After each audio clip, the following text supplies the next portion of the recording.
Narasi-narasi Somad, kita kencingi Singapura, tidak usah belanja di Singapura, adalah narasi-narasi heroik untuk membangun image bahwa Somad adalah seorang revolusioner, pejuang agama yang menantang sebuah negara. Di video kali ini kita akan membahas tentang Ustadz Abdul Somad atau yang biasa dipanggil Uwas. Belakangan nama Uwas mencuat di berbagai media sosial ataupun juga media massa, baik itu media elektronik ataupun media online. Ya, kali ini nama Ustadz Abdul Somad mencuat dan juga dapat dikatakan viral bukan karena ceramah-ceramahnya yang biasanya terdengar lucu, penuh dengan guyonan, sindiran, atau juga ujaran-ujaran yang mengandung kontroversi. Nah, kali ini Ustadz Abdul Somad menjadi trending topik oleh karena beliau tidak diperbolehkan masuk ke Singapura, atau tepatnya ditolak untuk masuk ke negara Singapura. Jadi sebelumnya diluruskan ya, bahwasanya di awal ada beberapa pemberitaan yang mengatakan bahwa Ustadz Abdul Somad dideportasi. Ya, seperti yang ditulis Liputan 6 yang saudara bisa lihat di sini, Ustadz Abdul Somad dideportasi Singapura. Jadi pernyataan ini kurang tepat, karena pengertian deportasi itu adalah Ustadz Abdul Somadnya sudah berada di negara Singapura, kemudian oleh karena satu dan lain hal, alasan tertentu, kemudian pemerintah Singapura mendeportasi atau memulangkan Uwas. Nah, dalam hal ini Uwas belum masuk ke Singapura. Ya, masih di kantor imigrasi Singapura dan kemudian ditolak untuk masuk dengan beberapa alasan. Tetapi alasan utamanya adalah karena Ustadz Abdul Somad dinyatakan tidak dapat memenuhi beberapa ketentuan yang ditetapkan oleh pemerintahan Singapura. Ya, topik ini telah banyak dibahas channel-channel besar dari berbagai sudut pandang, baik itu sudut pandang yang pro atau sifatnya membela Ustadz Abdul Somad, membela Uwas, dan menyayangkan perlakuan dari pemerintah Singapura dalam hal ini keimigrasian Singapura. Tetapi juga banyak channel yang kontra dengan Ustadz Abdul Somad. Iya, kita akan coba baca beberapa cuplikan beritanya ya, dari media online, media pemberitaan online yang terpercaya. Kita mulai dari Kompas TV misalnya. Saya akan bacakan untuk saudara. Di sini dikatakan selain Singapura, sejumlah negara Eropa dan Asia juga pernah menolak Abdul Somad. Wow, teman-teman. Ini informasi buat kita ya. Ternyata bukan hanya Singapura yang pernah menolak kedatangan Ustadz Abdul Somad. Kita baca beritanya. Ya, selain di Singapura yang menolak kedatangan Ustadz Abdul Somad atau biasa disapa Uwas, sejumlah negara Eropa dan Asia juga pernah menolak kedatangannya. Berikut ini merupakan daftar sejumlah negara yang pernah menolak kedatangan Abdul Somad, mulai peristiwa di Hong Kong tahun 2017 lalu hingga Inggris. Wow, Hong Kong, Inggris pernah menolaknya ya. Alasannya pun bermacam-macam, mulai dari urusan dokumen hingga dugaan terkait ceramah-ceramahnya yang dianggap mengandung terorisme. Ya, isu terorisme memang menjadi perhatian khusus, perhatian bangsa-bangsa ya, perhatian negara-negara pada umumnya, bukan hanya Indonesia tetapi juga negara-negara lain. Iya, Di sini juga tertera ya tanggalnya. Seperti misalnya di Hong Kong tahun 2017, Ustadz Abdul Somad ditolak masuk ke Hong Kong pada 23 Desember 2017. Itu artinya 2 hari sebelum Natal tuh, di tahun 2017. Dalam kronologinya dikatakan di sini, UAS bersama rombongan baru tiba di salah satu bandara di Hong Kong pada Sabtu tanggal 23 bulan 12 2017 jam 3 sore ya teman-teman. Setelah menghadang maksudnya ya rombongan, kata dia para petugas meminta membuka dompet, lalu mereka menanyakan apakah ada kartu nama Rabithah Alawiyah atau Ikatan Habaib. Mereka meminta saya buka dompet, membuka semua kartu-kartu yang ada. Di antara yang lama mereka tanya adalah kartu nama Rabithah Alawiyah atau Ikatan Habaib. Saya jelaskan, di sana saya menduga mereka tertelan isu terorisme karena ada logo bintang dan tulisan Arab, paparnya. Dikutip dari BBC tertanggal 24 Desember 2017. Menurut Ustadz Abdul Somad pada waktu itu, para petugas sempat menanyakan identitas, pekerjaan, pendidikan, keterkaitan dengan ormas dan politik. Dia menjelaskan dirinya murni pendidik dan intelektual muslim. Para petugas itu menegaskan tidak bisa menerima kedatangan Ustadz Abdul Somad beserta rombongan. Yaitu pengalaman yang pahit ya ketika kala itu di Hong Kong tahun 2017 yang lalu. Kita coba baca berita lainnya. Nah, ini yang terbaru. Kita akan coba baca berita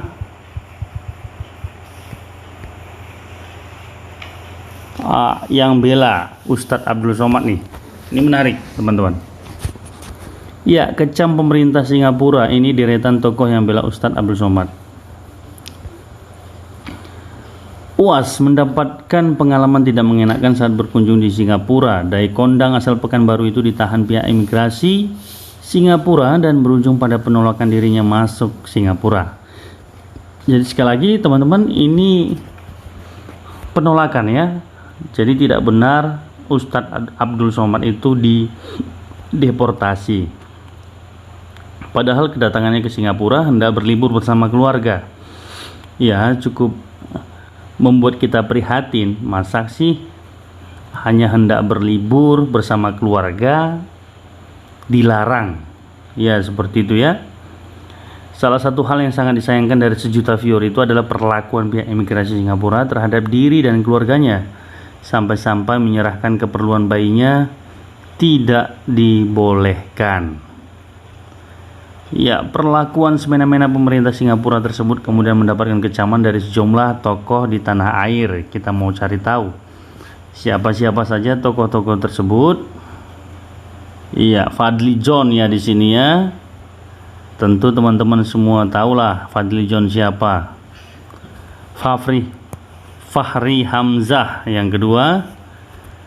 Nah, kita mau cek lagi siapa-siapa saja tokoh-tokoh di Indonesia. Ya, Yusril Ihza Mahendra, dan berikutnya Anwar Abbas ada ya.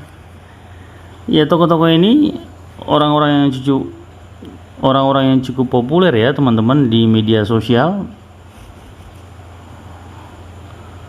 karena dikenal sebagai kritikus, semua dikritik sampai hangus. Nah, itu tadi beberapa cuplikan berita yang telah saya bacakan kepada kita semua untuk dapat melihat kasus ini dari sudut pandang yang berbeda. Ya, Ustadz Abdul Somad teman-teman, ini menarik ya. Catatan saya yang pertama, Ustadz Abdul Somad ini lebih keren dari Ustadz Yahya Waloni ya, opini saya tentunya, di mana Ustadz Abdul Somad ini juga pernah melontarkan perkataan yang mengandung ujaran kebencian kepada umat Kristen. Tentu dalam ceramahnya ketika dia mengatakan di belakang salib ada jin kafir ya. Demikian juga kita tahu bersama Ustadz Yahya Waloni juga pernah melakukan hal yang sama, melontarkan berbagai ujaran kebencian terhadap Kristen. Nah, Ustadz Yahya Waloni diproses hukum, kemudian dijatuhi hukuman 10 bulan penjara. Tetapi berbeda dengan Ustadz Abdul Somad, jangankan menjalani proses hukum, ya meminta maaf saja dia tidak mau lakukan atas ceramahnya yang diduga ceramah syarat dengan ujaran kebencian. Dan kembali catatan saya mengenai Ustadz Abdul Somad ini ya, oleh karena dia juga Muhammad KC yang pernah juga mendapatkan perlakuan tidak pantas dari Jenderal Napoleon, yaitu dipukul di dalam penjara, kemudian juga dilumuri dengan tinja, yang padahal sebenarnya alat bukti yang dikemukakan, salah satunya maksud saya alat bukti yang dikemukakan di pengadilan adalah ketika beliau mengatakan nabi mereka dikerubungi oleh jin. Tentu pernyataan tersebut dalam rangka menjawab secara tidak langsung pernyataan Ustadz Abdul Somad dalam ceramahnya yang mengatakan bahwa di belakang salib ada jin kafir, dan hal tersebut membawa kerugian besar kepada Muhammad KC. Kemudian dia dinyatakan bersalah oleh pengadilan dan dihukum penjara 10 tahun. Lagi-lagi karena Ustadz Abdul Somad, Pendeta Saifuddin Ibrahim pun kena getahnya. Oleh karena terpancing, kemudian Pendeta Saifuddin Ibrahim mengatakan bahwa akar masalah orang-orang seperti Ustadz Abdul Somad misalnya adalah 300 ayat yang ada di kitab suci mereka, dan beliau dalam hal ini Pendeta Saifuddin Ibrahim meminta kepada Menteri Agama untuk menghapus ayat tersebut. Jadi lagi-lagi masih ada hubungannya dengan ketidaksetujuan protes Pendeta Saifuddin Ibrahim terhadap Ustadz Abdul Somad yang tidak kunjung mendapatkan tindakan hukum. Tentu dia dalam hal ini protes atas ketidakadilan yang terjadi di depan mata. Nah, kembali kepada pengalaman yang tidak mengenakan yang dialami oleh Ustadz Abdul Somad atau UAS. Ya, tentu ini sangat disayangkan ya. Kita juga tentu dapat merasakan kekesalan hati dari seorang Ustadz kondang. Tetapi ya, saya berharap beliau juga dapat mengambil hikmahnya dari peristiwa ini, ya introspeksi diri supaya di kemudian hari mulai men-setting, mengatur ceramah-ceramahnya untuk tidak lagi ceramah bersifat provokatif atau bersifat kontroversi. Ya, harapan kita ke depan Ustadz Abdul Somad yang memiliki kemampuan ceramah yang baik dapat menyampaikan ceramah-ceramah yang menenteramkan umat, yang membangun persatuan ataupun juga kerukunan antar umat beragama, dan juga yang menghargai perbedaan. Ya, tetapi yang lucunya memang agak kurang pas bagaimana respon Ustadz Abdul Somad di media yang sempat direkam. Dia terlihat marah, kesal, menganggap Singapura negara yang sombong, yang zolim terhadap pemuka agama yang cukup disegani dan punya banyak pengikut di Indonesia. Ya, karena marahnya mungkin dia tidak bisa kontrol ya akal sehatnya, karena bagaimanapun Singapura tentu berbeda dengan Indonesia dalam hal menjaga kedaulatan negara mereka. Mereka dalam hal ini sangat memerangi radikalisme ataupun ekstremis.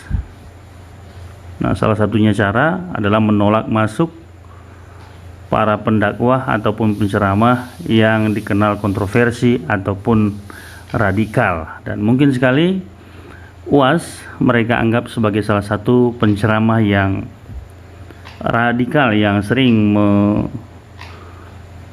menjelek-jelekkan agama ataupun simbol-simbol agama lainnya.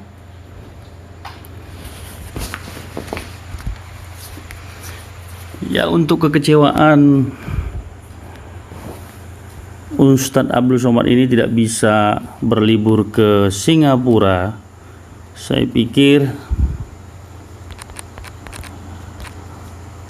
tidak harus memaksakan diri pergi ke sana ya, karena ya ini di Indonesia juga ada Singapore Land namanya, Singapore Land Water Park. Ya, lokasinya ada di Batubara, Taman Rekreasi Air di Sumatera Utara. Ya, di sini tempatnya didesain sedemikian rupa supaya kesannya seperti Singapura ya, kota Singapura, di mana ada di sini juga kita lihat patung singa yang juga menyemburkan air mancur. Ya, ini dia. Saya yakin Ustadz Abdul Somad tahu tempat ini. Ya, untuk menutup atau mengurangi kekecewaan, ya dia tentu boleh berkunjung kemari ya. Ya, menghabiskan masa liburan bersenang-senang bersama keluarga. Jadi jangan terlalu sedih lah. Ya, seperti itu.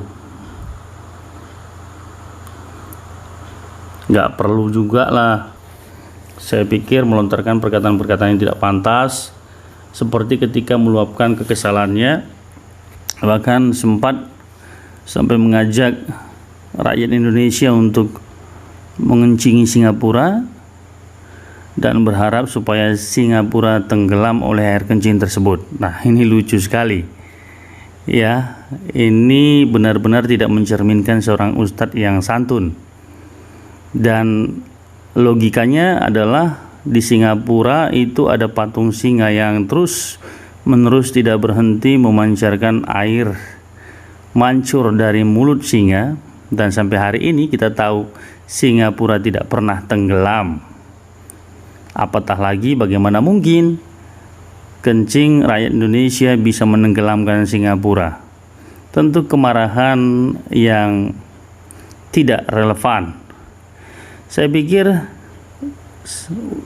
UAS perlu berbesar hati, rendah hati menerima kenyataan ini, sebab menurut saya seorang pemimpin umat yang baik adalah pemimpin umat yang bersedia introspeksi diri, minta maaf bila ternyata terbukti dia bersalah, dan tentunya memperbaiki diri supaya di kesempatan berikutnya menjadi pribadi yang lebih baik. Ya, demikian yang ingin saya sampaikan kepada kita semua. Renungan apa yang dapat kita petik dari hal ini? Yang pertama, tentu kita, siapapun itu, harus menjaga bibir, khususnya kita orang Kristen.